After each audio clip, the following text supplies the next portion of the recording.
Bienvenue sur TIV Info. N'oubliez pas de vous abonner et activer la cloche de notification. Rajim.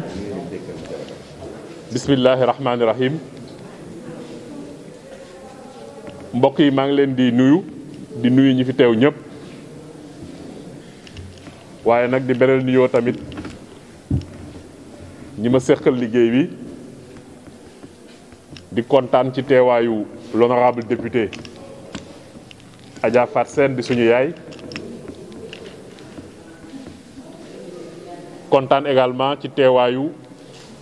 honorable Adja Gamou Fall, membre du conseil économique social et environnemental. nuyu les services techniques yi nga xamante ni nii seqoon nañ liggéey léegi ma invité leen ñu toog fekke mbir mi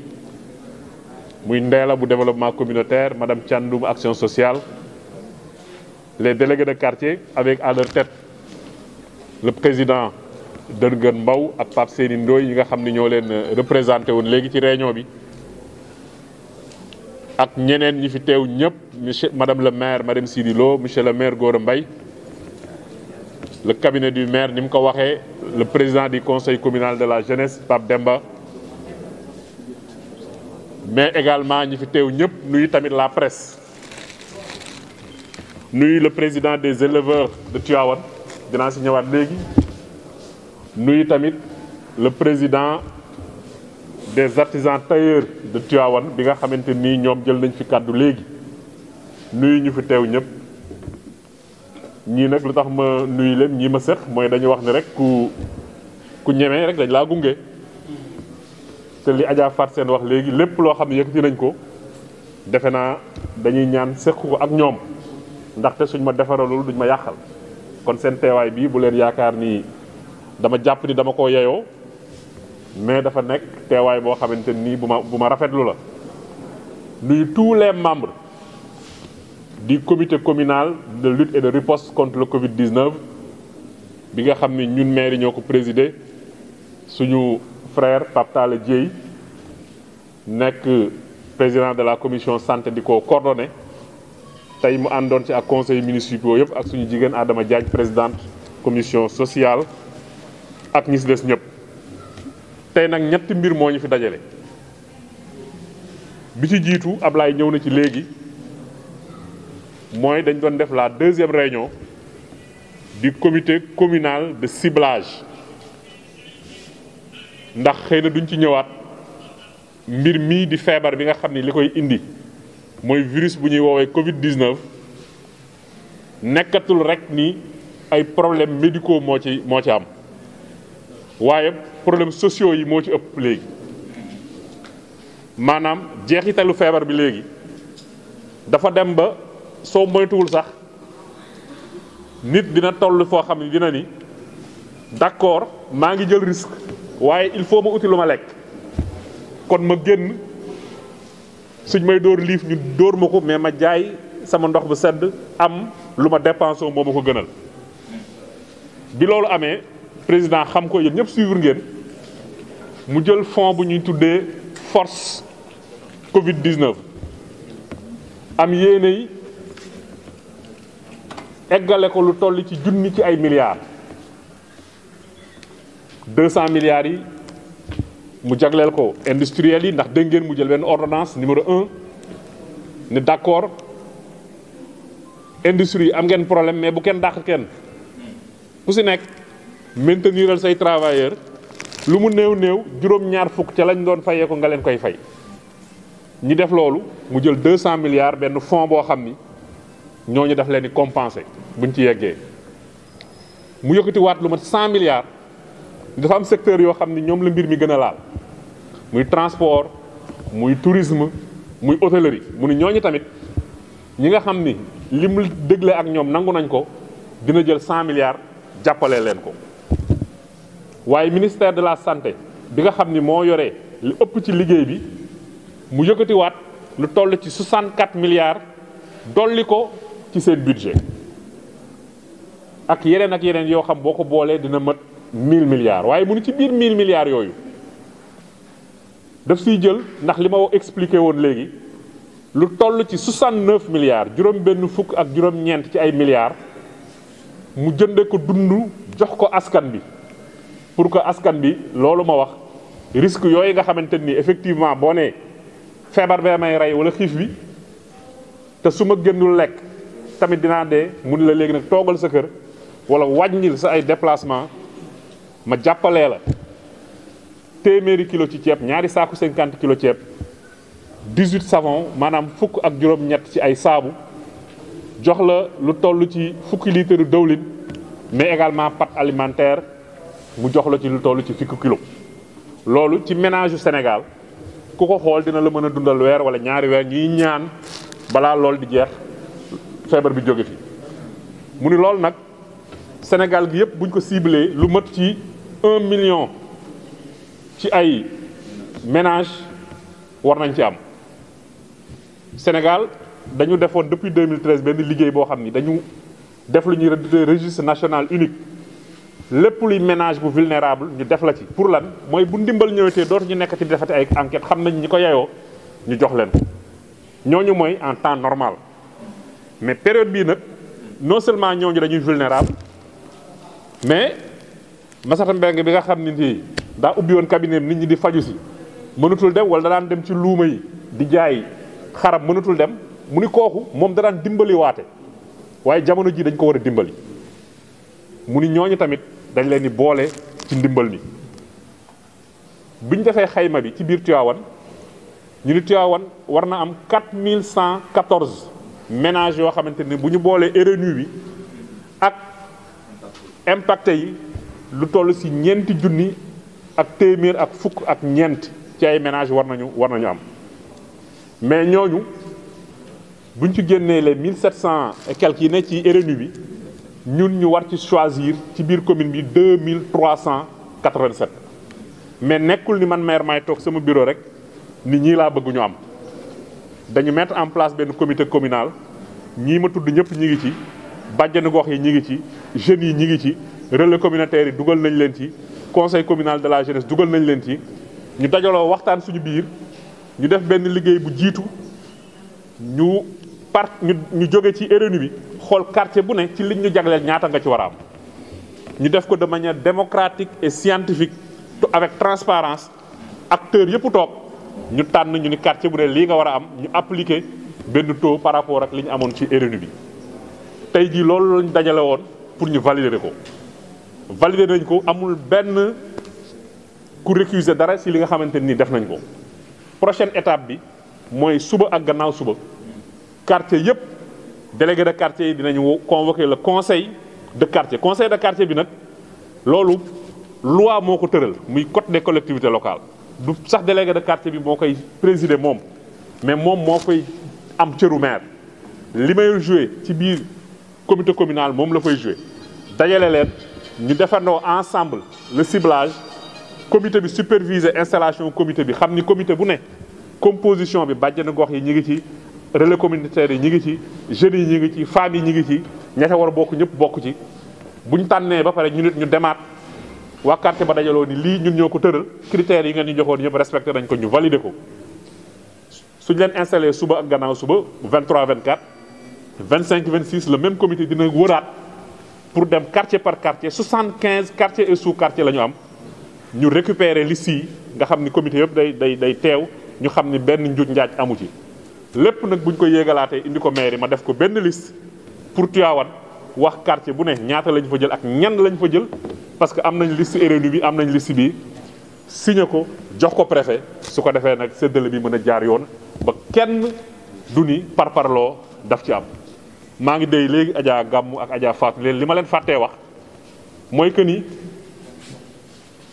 mbir mi suñ ko dénkee mairie rek dañ naan xëy na politique dina ci dugg suñu gisee parce que nag nit ku nekk cër bi nga yor yaa ko yor yow lañ koy dénk mais ñun dañu bëgg a liggéey ci Tivaouane liggéey bu rafet boo xam ni kenn du ci indi benn jiixi jaaxa comité bi dinaa leen digal Tivaouane nee naa leen dafa am ay personnes emblématiques ñun Tivaouane fii ba ci conseil municipal boo ñëwee doo xam ndax am na opposant wala parti au pouvoir amu fi ba tax na même dañu wax ni ci comité yooyu dans chaque quartier conseil municipal ba fa dëkk nañ ko boole ci comité bi nga xamante ni mooy choisir mais li ma ciy yokk mooy am na ay figures emblématiques de l'opposition yu nekk Tivaouane nekk suñu ay frères mais nekk ñoo xam ni vraiment nit ñu ñuy liggéeyal la bu fekkee liggéey rek moo jot ku dem quartier bu mel ni kër Cheikh Awa Balla dinañ leen wax ñu jël ku mel ni Matabara Seck bi fa représenté réew mi ñu boole ko ci comité ba mu bokk ci ku mel ni Doudou Gueye Ndiaye bokk PDS ci quartier am dañ ko ciy boole ak ñeneen ñoo xam ne dinañ leen identifier parce que opposition du dara lu dul ñàkk a bokk gis-gis mais lu mel nii su taxawee nag président lim ñu digal mooy ñu fexe ba ñëpp bokk ci donc loolu nag mooy li ma bëggoon a joxe comme premier point ci li nga xamante ni moo ñu fi dajale woon ñun Tivaouane dañu bëgg a fexe ba lundi bii di ñëw suñuy liste entre lundi mardi ñu jébbal ko préfet moom nag moom mooy ki nga xam ni moom mooy présider le comité départemental mooy réceptionner dons yi comité bi encore une fois ñun séddalewuñ ñun ñooy ciblé wax ñan la ñu war a jox naka lañ koy joxee nag préfet moo koy définir mais incha allahu taala dinañ taxaw si wetam pour jàppale ko pour que non seulement distribution bi jaar yoon mais mu nekk lu gaaw parce que nit ñi soxla nañ ko loolu mooy le premier point ci li nga xamante nii moo ni fi dajale woon mais bi président defee loolu ñu gis ni Tivaouane loolu mooy ñaareelu ponk ci li ñu fi dajale tey 4114 ménages xëy na ci li ñuy wax les groupes mooy yeneen beneen groupe bi les groupes spécifiques maanaam président nee na si biir région de Thiès war nañ tànnaat lu ëpp 40 000 maanaam ñeent fukki junni ci ay ménages yeneen mooy groupe spécifique yoo xamante ni ñun Tivaouane suñ ko waxee rek dañuy xalaat daara yi ñooñu am na beneen loo xam ne seen wàll bu yegsee dinañ ko def comme ni ñu koy defee ndaam ñun fii ci Tivaouane daara yi jiitu nañ ci ndax fu ngeen fàttalikoo jàppale nañ daara yi ci lu toll ci téeméer ak fukk ak nangam ci ay daara yoo xam ne yóbbu nañ fa ndimbal ci jamono yi may wax ak yéen mais groupe spécifique yi su ko wax Tivaouane di nga xalaat ñooñu di nga xalaat ñeneen bu jotee aussi dinañ leen ci boolewaat ak ñëpp ñi nga xam ni ko ci boolewaat pour une valeur boo xam ne dina yegg suñu paree 17 millions 500 mu fekk si les 6 millions 500 yi nga xamante ni parce que bu leen fàtte ni daara yi rek jëndaloo nañ leen 10 tonnes de riz en terme d'alcogel de thermoflash des produits ay bouilloire ay kit de nettoiement bu ñu boolee lépp nekkoon na presque 6 millions 500 su fekk see lii nga xam dina doon 17 millions 500 dina doon près de 24 millions yoo xam ne génn na mais lépp nag jógewul ci mairie bi parce que mbir mi bu muy door il fallait parer au plus pressé li ñu mënoon ci lijjanti ak suñu wàllu bopp dañ ko daal di def mais lépp boo ko boolee defe naa ne yëpp si Tivaouane la dellu dina doon une valeur de 24 millions boo xam ne nii def nañ ko tey jëmale ko ci lii nga xamante nii moom mooy le Covid 19. loolu buñ ko defee day doon l'acte 4 li nga xam ne dafa gum nañ ko booba ak tey ndax ba mbir mi amee rek dañu daal di ut ay thermoflash alcogel yóbbu ko lépp luy service déconcentré ci Tivaouane ak jàkka yi xabru yi zawiya yi ndax ko wax Tivaouane nag foofu la sa xel di njëkk a dem utaat ay kit de lavage des mains yóbbu ko ci jàkka yi fépp dans les quartiers rattachés tout partout utaat ay produits également phyto defaat ko yóbbu ko ci bërëb yëpp yóbbu hôpital yóbbu centre de santé yi muy Médine muy Kër Baba muy Massamba Sall bañ ci jógee parce que nit booy agir doo agir rek sur un coup de tête lépp da nga koy planifier on a paré au plus pressé biñ ci jógee nag ñu ni mbir mi bi mu commencé am 2 mois président jël décret ni def na état d'urgence ñu confiner daara yi ñu delluwaat ci daara yi nag yóbbul leen loo xam ni dañ ci mën a dund xëy na si luy tolloo ko weer